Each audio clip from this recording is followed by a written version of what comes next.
Okay, when it comes to politics, very few people say exactly what they think, and in some cases, politicians, shock horror, lie, as this iconic clip of Bill Clinton denying allegations of an affair shows us. I want you to listen to me. I'm going to say this again. I did not have sexual relations with that woman, Miss Lewinsky. I never told anybody to lie, not a single time, never.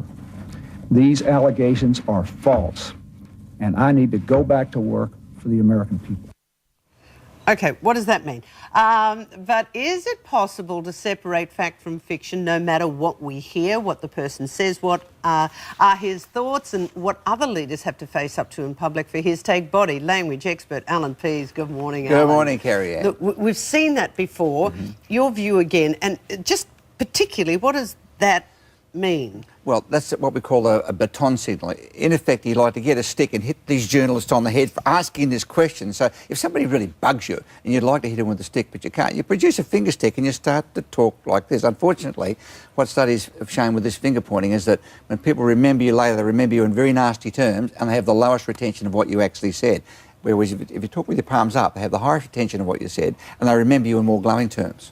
Oh, so that's positive, that's negative. That's the worst you can get. And the thing about that Bill Clinton clip is this means no. It's the first human gesture. When you put on the breast to drink, when you had enough, you make that movement. So that's our first learnt gesture. That's why all humans use it.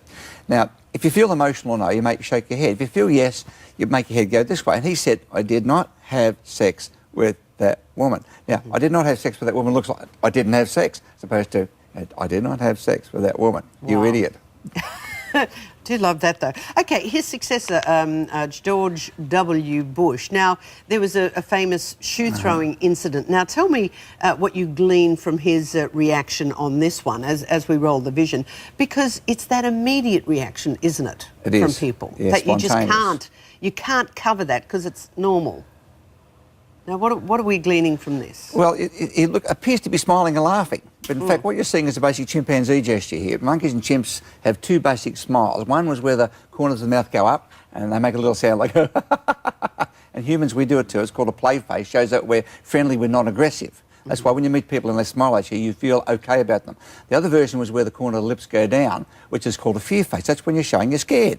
And he's in a situation where he could be shot, could be killed. So he's appearing to smile, but in fact he's showing fear. And Lindy Chamberlain, if you remember, had the same gesture. She had that fear gesture, but it made her look as though she was laughing in the wrong circumstances. Now, we've got some other stills here, because he had a lot of expression at times, George Bush. So let's look at the first photograph. Now, what about that? What's he thinking? Well, the answer in most of these things, the answer's nothing. Think of men that you know in your life who have these expressions. They sit there, and you'll see George Bush sitting at a dinner with... It's a bit Laurel and Hardy, really. It is Laurel and Hardy, yes. And you think, what's the guy thinking? He's actually not thinking anything most of the time if he's not being interviewed. Now, men have a little room in the centre of the head that we call the nothing room. It's their favourite room. They love to go and sit there 4 or 5 times a day. Now, for women, this is an impossible concept. He actually is thinking nothing. There's nothing going on in his head. When George Bush is pulling these expressions, he's actually thinking nothing. All of these? Well, if he's on his own, as long as he's not being interviewed, he's not actually thinking anything. Well, what if he's being interviewed and let's assume there's a backdrop? Okay, that one. Let's go there. Well, now that one is a double lip. See, he's turned his lips in and he's sucking his lips to stop himself from saying, drop dead or don't ask that stupid question again. So if you don't like what you hear, one of the things that men will do is that version, and women will do it with a tight lip. You're doing it now. Like, no, women will go, you what? Well, yeah, that's my husband.